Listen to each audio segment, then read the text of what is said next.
जंगल में शेर और भालू आमने सामने आए। शेर ने दहाड़ लगाई, भालू हमले पर गया।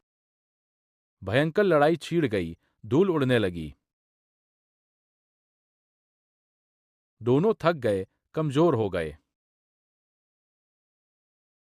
अचानक चालाक लोमड़ी दिखी, मुस्कुराती रही। दोनों समझ गए, शिकार लूट लेगी लोमड़ी। लड़ाई छोड़ अलग अलग चले गए।